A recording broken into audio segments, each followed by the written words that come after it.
ശരീരഭാരം കുറയ്ക്കാൻ ഡയറ്റ് ചെയ്യുന്നവർ പലപ്പോഴും ഡയറ്റിൽ കൂടുതലായി ഉൾപ്പെടുത്തുന്ന ഒന്നാണ് കക്കിരിക്ക. കക്കിരി ഡയറ്റിൽ പക്ഷേ എപ്പോൾ കഴിക്കണം, എങ്ങനെ കഴിക്കണം എന്നത് പലർക്കും സംശയമുള്ള കാര്യമാണ്. ശരീരഭാരം കുറയ്ക്കാൻ കുക്കുംബർ ശരിക്കും എപ്പോൾ കഴിക്കണം?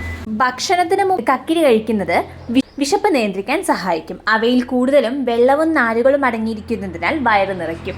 ഭക്ഷണ സമയത്ത് കുറഞ്ഞ കാലറി ഭക്ഷണങ്ങൾ കഴിക്കാൻ ഇത് സഹായിക്കും. ഭക്ഷണത്തിന് മുമ്പ് കക്കിരി കഴിക്കാനാണ് പൊതുവെ ഡയറ്റീഷ്യൻസ് അഡ്വൈസ് ചെയ്യാറ്. ഉയർന്ന അളവിലുള്ള വെള്ളവും നാരുകളും ഉള്ളതിനാൽ വേഗത്തിൽ വയറ് നിറയ്ക്കാൻ ഇത് സഹായിക്കും. ഇത് പിന്നീട് കഴിക്കുന്ന ഭക്ഷണത്തിന്റെ അളവ് കുറയ്ക്കാനും സഹായിക്കും. ഭക്ഷണത്തിന് ശേഷം കക്കിരി കഴിക്കുന്നത് ദഹനത്തിന് സഹായിക്കും. ഭക്ഷണത്തിന് ശേഷം വയറ് വീർക്കുന്നത് തടയാനും ഇതൊരു പരിധിവരെ സഹായിക്കും. അത്താഴത്തിന് ശേഷം ഒരു കക്കിരി കഴിക്കുന്നതിലൂടെ മധുരപലഹാരം കഴിക്കാനുള്ള ആസക്തി മറികടക്കാനാകും. ശരീരഭാരം കുറയ്ക്കലാണ് ലക്ഷ്യമെങ്കിൽ ഭക്ഷണത്തിന് മുമ്പ് കഴിക്കുന്നതാണ് ഉത്തമം.